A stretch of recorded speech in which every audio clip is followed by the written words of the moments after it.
This episode of Trifles is brought to you by the Baker Street Journal, the leading publication of Sherlockian scholarship since 1946. Find them online at bakerstreetirregulars.com. Welcome to Trifles, a weekly podcast about the Sherlock Holmes stories. It is, of course, a trifle, but there is nothing so important as trifles. Yes, Gables, Garridebs, and students all came in 3-packs, but there are so many other details to pick apart in the stories. Pray, be precise as to details. You know the plots, but what about the minutiae? What's the difference between a gamekeeper and a gatekeeper? Between a Tregennis and a Tregallis? Between a Jack in office and a Mr. Cocksure? You are very inquisitive, Mr. Holmes. It is my business to know what other people don't know. Scott Monty and Burt Wolder will have the answers to these questions and more in Trifles. The game's afoot. Episode 193, Palmer and Pritchard.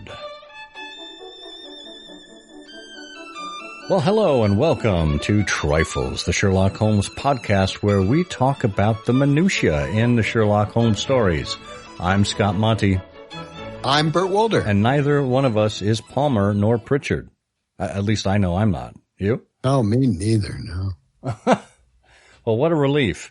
We will get to our antagonists in just a moment, but before we do, just like to remind you that this is episode 193. The show notes are available at ihose.co/trifles193, all lowercase. That'll take you to SherlockHolmesPodcast.com to the specific page where you can leave us a comment. Please do. If there's something we've missed, if there's something you know that we don't, if there's something we should be covering that we haven't already talked about, please tell us. You can also email us at trifles@ihearofsherlock.com. You can leave us a comment on any one of our social networks where we are I Hear of Sherlock. And of course, you can choose to support us via Patreon or PayPal for as little as $1 a month. Every amount helps, and we are going to be talking in the future about additional benefits for our supporters. So stay tuned on that front. Well, Palmer and Pritchard. It is to the canon once again that we go, and we find that Sherlock Holmes in The Speckled Band said, of course, talking about Dr. Grimsby Roylott, Watson said, "We're only just in time to prevent some subtle and horrible crime." And Holmes said, "Subtle enough and horrible enough. When a doctor goes wrong, he's the first of criminals. He has nerve and he has knowledge. Palmer and Pritchard were among the heads of their profession. This man strikes even deeper, but I think, Watson, that we shall be able to strike deeper still." Palmer and Pritchard. Well, that's fascinating because this, to me, is one of the earliest examples I can remember of first reading a Sherlock Holmes story and needing to go to an encyclopedia or a dictionary to figure out, well, who exactly were Palmer and Pritchard, and how did Sherlock Holmes know them? So, for that, I turned to my walking encyclopedia, Burt Wolder. I'm sitting down, and so therefore I know very little. The interesting thing I found about Palmer is back in that quotation where Holmes says, along with Pritchard, that Palmer was at the head of his profession. No, not really. Palmer turns out to be a huge stinker. Really? He was, by the time he was executed by hanging after being found guilty of various things, which we'll tell you about shortly, he was only 31. Oh my and goodness. he had a very odd, looking back on his history, very odd. Anyway, he was not a physician for a terribly long time, or I don't think particularly highly educated or particularly well regarded. He was the 6th of 8 children. His father had some sort of connection to a lumber yard. His father was listed as a sawyer, which is someone who is basically involved in cutting lumber. But the odd thing about that is that A, his father died when William was 12, but B, his father left a legacy, according to Wikipedia, which is obviously never wrong because it's on the internet, of £70,000, which is which, if true, is just an enormous amount of money. And so his father dies when he's 12, and 5 years later, when he's 17, Palmer is working as an apprentice at a Liverpool chemist, but he's fired after 90 days because he stole money, apparently. He studies in London, and he qualifies as a physician in 1846. Now, that's 1846. He's 22 at this point. And he goes back to Staffordshire and then winds up involved in heavy drinking and a drinking contest with Palmer. And Palmer turns out to have had, it's reported, an interest in this fellow's wife.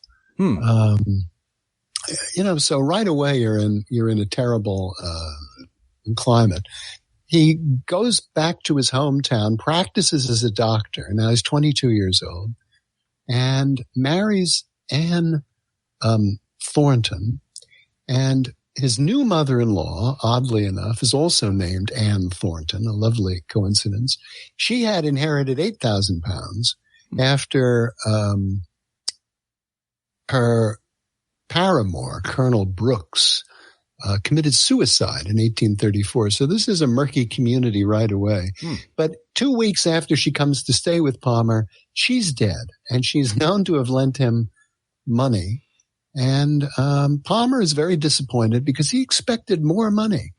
Well, this just sort of continues the downward spiral here. So here you've got someone who between 17 and 22 is stealing money, is having drinking contests, maybe bumped off his mother-in-law looking for an inheritance, and things only get worse from there on in.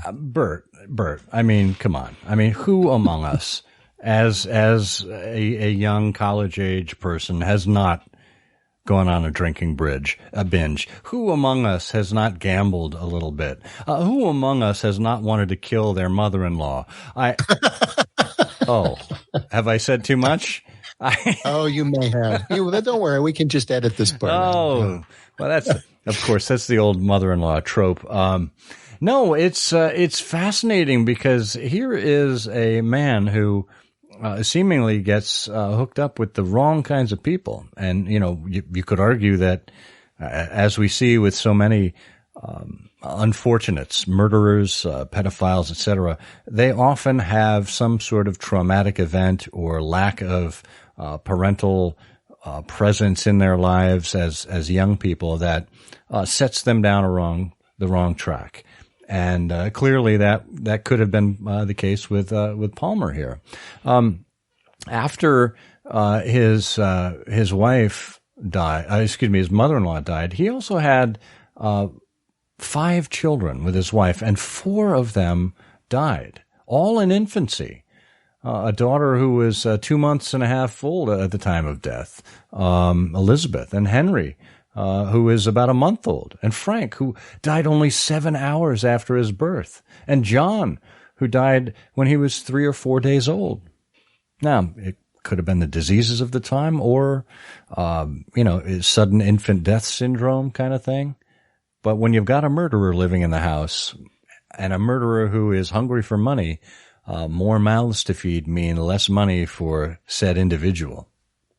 Oh, yeah. And it certainly doesn't reflect well on his position as what Holmes referred to as at the head of his medical profession. No, I haven't heard anything about his actual practice at this point. Well, his actual practice seems to be taking out life insurance. So he signs up with the Prince of Wales Insurance Company, a lovely name for a company, to take out a life insurance policy on his wife. He's terribly in debt, takes out a £13,000 life insurance policy. And not surprisingly, his wife dies, relatively recently after that. She's only 27. But he's still heavily in debt because he owes about £30,000 to various people, and then takes out a life insurance policy on his brother for £84,000. Goes back to the good old Prince of Wales Insurance Company for that. And Walter, amazingly enough, replied with the generosity of his brother, who gave him bottles of gin and brandy every day. His brother dies, in very short order. And at this point, the Prince of Wales Insurance Company knows something must be up. And they dispatch investigators. And they found out that Palmer had also been trying to take out £10,000 worth of life insurance on someone else, a farmer whom he briefly employed. And, oh dear. And then apparently Palmer has an affair with his housemaid, who then gives birth to a child who's an illegitimate son to Palmer, creating more financial burdens on the poor physician. So what does he do? He decides to murder a friend of his who had inherited £12,000. Well, when you put it that way, he really was at the head of his profession, given that his profession was murder and insurance fraud. He was really ahead of his time when you consider it. For any medicos who have committed insurance fraud, Palmer is probably your man. And it was that murder of John Cook that finally got him caught and convicted. Yes, and we should point out that Charles Dickens, as a result of all of this, called Palmer the greatest villain that ever stood in the Old Bailey.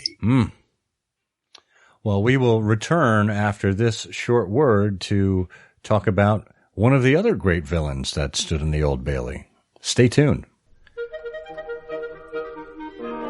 It's all well and good to have a subscription to the Baker Street Journal. In fact, the most recent issue just recently came out and is making its way to mailboxes all over the world. But when you're looking for scholarship past rather than present, the easiest way to go about finding that is with the eBSJ. The eBSJ is a PDF archive that provides a complete set of the Baker Street Journal from its inception in 1946 all the way through 2011 on a single DVD in PDF format. That's 276 issues with more than 18,000 pages spanning the old series, the Christmas annuals, and the new series all the way through 2011. Will there be another eBSJ to update us in the last decade? Well, we certainly hope so. What format will it take? Well, that's up to you to find out. But get the eBSJ version 2 on DVD while it's still around. Find it online at bakerstreetirregulars.com. We are back talking about Palmer and Pritchard. We covered Palmer. Why, that leaves Pritchard. So, as Holmes mentions them, Palmer and Pritchard, as kind of a pair, these two were relative contemporaries, were they not? Yeah, I think so. I mean, Palmer died in 1856. It wasn't until about 9 years later that Pritchard was convicted of poisoning his wife and his mother-in-law. Another mother-in-law murder. What are you thinking, sir? There's got to be better ways to do this, Yeah, well, Palmer was born in 1824, and Pritchard was born in 1825. So they're pretty much contemporaries. Now, I wonder if Pritchard, as he was planning his own specialties here, if he followed any of the news of Palmer in the papers. Well, it's possible because some of Palmer's victims were murdered apparently by ingesting antimony, and it turns out that Pritchard was convicted of poisoning, again, like Palmer, his wife and mother-in-law, with aconite and antimony. So there you are. But then you can't tell. I mean, it could be that if you were a evil-inclined physician in those days, antimony would have just been high on your hit list. So we don't really know. Well, there's antimony, arsenic, aluminum, selenium. I'll get into that. Now, Einsteinium nobenium. What's interesting here, and of course the murders that Pritchard committed were done up in Glasgow, and Palmer was down in Staffordshire. Pritchard came from a much more well-to-do background. His father was a captain in the Royal Navy, and he claimed at least to have studied at King's College Hospital in London, graduated there, served in the Royal Navy as an assistant surgeon on the HMS Victory, and then served in a number of other ships traveling the world before coming back to Portsmouth, where he met his future wife, Mary Jane Taylor, the daughter of a prosperous silk merchant in Edinburgh. And then Dr. Pritchard resigned from the Navy, took a job as a general practitioner in Yorkshire, and became a prominent Freemason. So, by all accounts, he was very respectable and was probably part of the upper class, not mid to upper class, let's say, and was in no way as destitute and desperate as William Palmer was. Right. And interestingly enough, Pritchard was a relative amateur when it came to murder. I mean, unlike the great track record, the great activity, the energy. I mean, the murderous energy of Palmer, who took out a life insurance policy on this one and that one, and who might have hastened off to the grave 4 or 5 children along the way, and who did this awful thing and that awful thing. It seems as if Pritchard, was a fairly straight arrow until he got to be in his late 30s. And that's where we first find out that a servant girl named Elizabeth McGrain has died in a fire in her room. And that suggested that she might have been drugged or already dead, but no charges were brought. And then 2 years later, Pritchard poisoned his mother-in-law, who died. And his wife, whom he was treating for an illness, died only a month later at the age of 38. There were local doctors who were highly suspicious of these illnesses of both women and who refused to sign the death certificates. And after an anonymous letter was sent to authorities, Pritchard was apprehended. And the bodies of his wife and mother-in-law were exhumed, and amazingly, it was found that they contained antimony. Well, this is interesting because this brings us full circle back to Dr. Roylott. As you look across the victims of Palmer and Pritchard, only one of them was a man. That was John Cook, whose demise was responsible for Palmer's apprehension and ultimate conviction. But the rest of their victims were all women and children. And you think about Grimsby Roylott, and we know one of the Stoner sisters died, Julia, and we know their mother died, although it's not clear.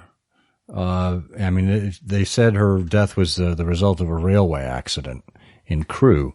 There's nothing conclusive there. Grimsby Roylott could have had some hand in that as well. So you get this sense for, this wicked villain who is a doctor preying upon the weak and the feminine once again. Yes, that's true. And Grimsby Roylott, threw blacksmiths over parapets and did other nefarious things in India. But and this is a constant theme in the stories of Sherlock Holmes, underscored most dramatically in the case of Lady Frances Carfax, where Holmes has a great speech about his concern for women alone. And also reflects the fact that Conan Doyle had a great many sisters who were living, several of whom were living outside the United Kingdom and who were working as governesses.